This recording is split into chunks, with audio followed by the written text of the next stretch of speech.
Hey guys, I'm John. Today we're going to go over how to install the lazy granite tile system in your kitchen.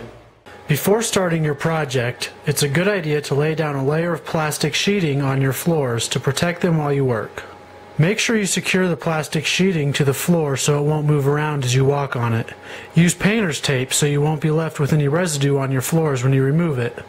To remove your existing countertop, locate the screws that are holding it on from the inside of the cabinets and remove them. They are usually located in the corners of each cabinet. Once all the screws have been removed, disconnect your plumbing from the sink. Once both of these steps have been completed, your old countertop should lift right off. Once you've removed your old countertop, you might notice that the wall behind the backsplash is unfinished. Clean off any dirt and finish this area before moving on. Start by taping off any appliances that you don't want to get paint on. After this is done, paint the wall to match the rest of the kitchen. If you have any cabinets that are over 36 inches long, it's a good idea to add something like a 2x4 from the front to the back for added support so that the plywood doesn't flex in the middle if something heavy is placed on it. To do this, simply measure the inside of the cabinet from front to back and cut a 2x4 to length. Once you have that cut, place it in the middle and secure it with screws from the inside so you don't see any of the screw heads on the outside of your cabinet. After removing your old countertops, your next step is to measure your cabinets and cut your plywood to fit.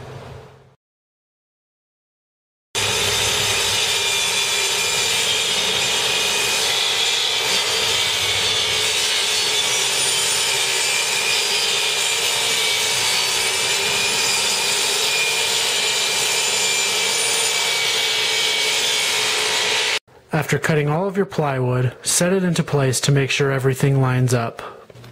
Now that your plywood is cut to the proper dimensions, it's time to securely fasten it to the cabinets. While doing this, make sure the front edges of the cabinet is flush with the front edge of the plywood. Don't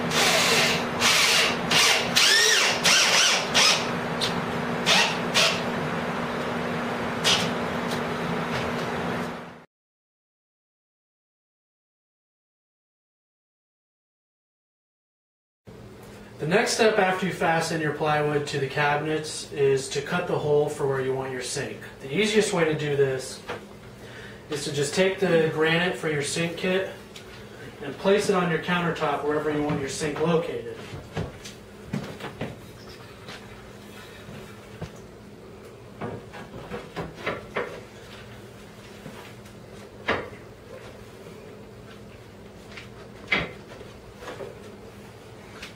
Once you have your granite position, it's as simple as just tracing the outline, taking the granite off, and then cutting it out.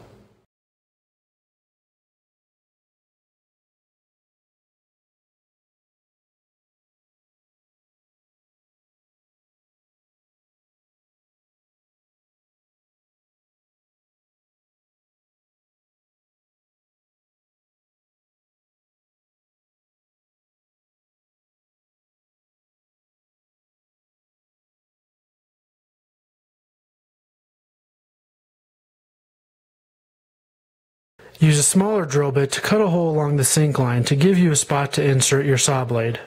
Use a jigsaw to cut the hole for your sink. In order for the sink to fit into the hole, you need to cut about 1/2 inch outside of the line you traced earlier.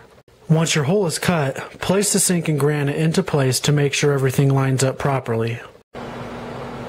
After you finish cutting your sink hole and securing all the plywood to your cabinets, your next step is to cut your backer board.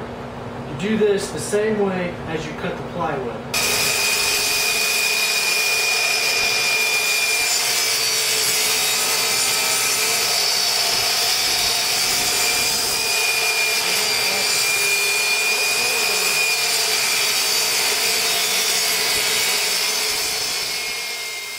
Cut the backer board sink cutout the same way you did the plywood. If available, use a slightly larger hole bit to help ensure that everything will line up.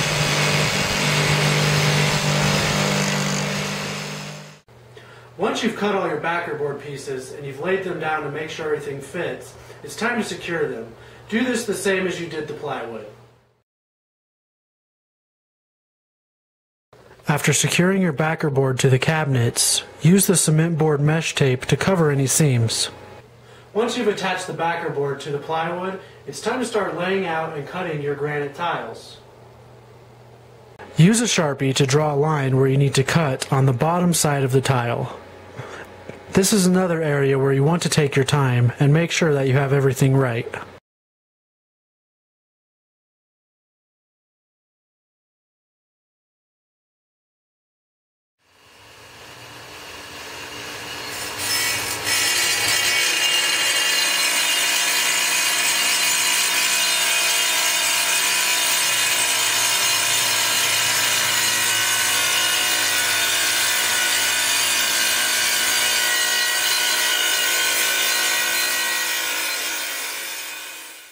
After you cut your tiles, make sure you rinse off all of the slag created by the cutting process.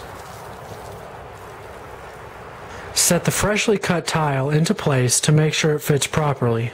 Once you get the fit just right, move on and continue cutting the rest of your tiles until they are all cut and in place.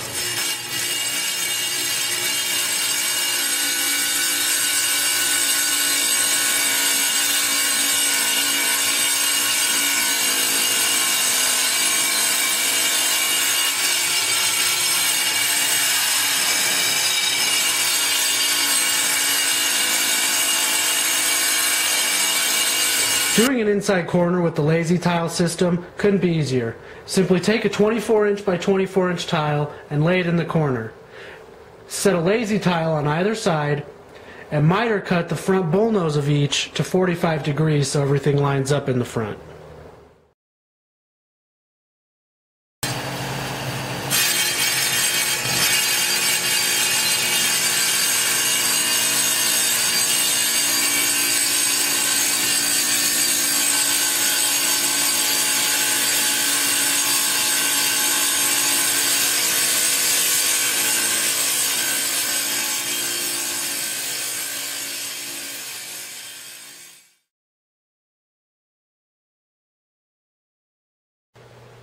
Once you get all of your tiles cut, you want to make sure you lay them down and dry fit them just to make sure everything's going to fit before you start mortaring them down.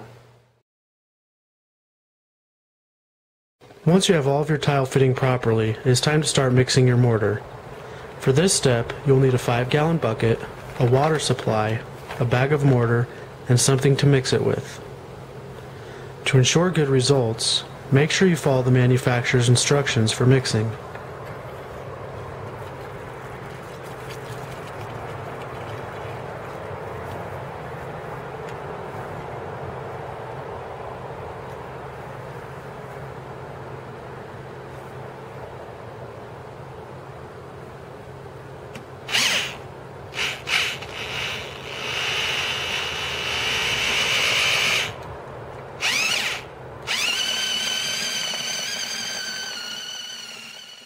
Once your mortar is properly mixed, it is time to start laying your granite.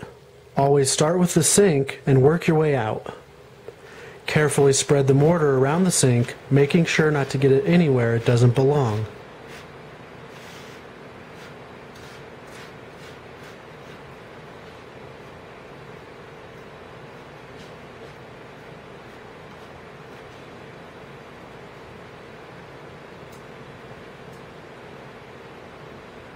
When you're finished with the mortar, lay a thick bead of clear silicone around the lip of the sink.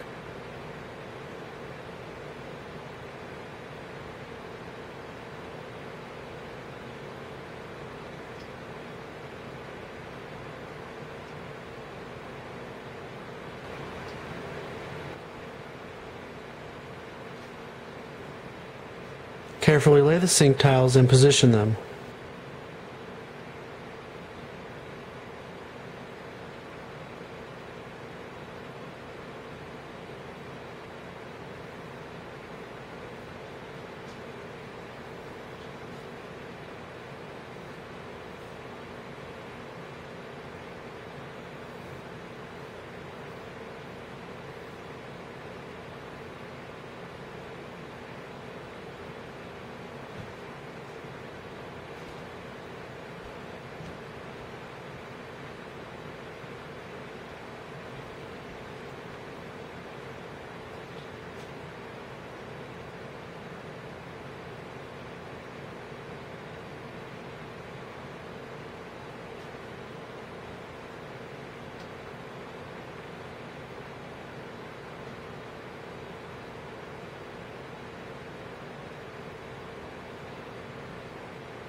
Make sure you use tile spacers so you have a consistent look throughout.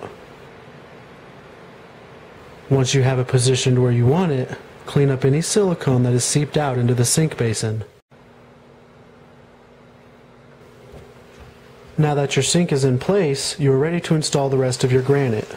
Spread the mortar on your backer board and carefully lay the rest of your tiles.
After each tile, use a long level to make sure all of your tiles are at the same height. Remember to use spacers to keep the look consistent. Once all of your granite is in place and the mortar has completely dried, you are ready to apply your grout. For this step, you want to use a non-sanded grout. Mix it according to the manufacturer's instructions and apply it to all of your seams. To properly apply grout, you want to use a tool called a grout float. Always apply grout diagonally to make sure you don't pull the grout out of the seam as you go.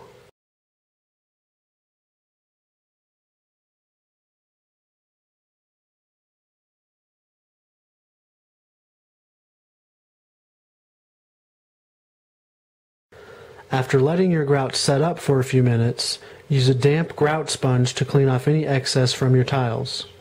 Once again, do this in a diagonal pattern. After you have cleaned up all of the grout lines with your sponge, you'll start to see a haze on your tiles as they dry. Use a microfiber cloth to clean off the haze. Once all of your grout has completely dried, you can install the backsplash. If you have any inside corners, cut 2 pieces of your backsplash at a 45-degree angle so they will line up in the corner. Once all of your pieces are cut, and you dry fit them to make sure they all fit properly, apply a bead of construction adhesive to the back side of the tile and a bead of clear silicone to the bottom edge of the tile. Set the backsplash pieces in place and clean up any silicone that seeps out. You can also use the silicone in the seams where each piece meets up with the next. If any silicone was missed before it dried, you can clean it off your tiles with a razor blade. Be careful and make sure you don't cut yourself. After all of your adhesive and silicone has completely dried, you need to seal your grout lines to keep them from staining. I recommend a product called Grout Lock, available anywhere lazy granite is sold. Follow the manufacturer's instructions for applying. Once you have sealed your grout, you need to seal your granite. Begin by cleaning your counter using a cleaner approved for natural stones. Once you have cleaned your granite, you're ready to seal it. For this, I recommend Stone Care International brand sealer, also available anywhere lazy granite is sold.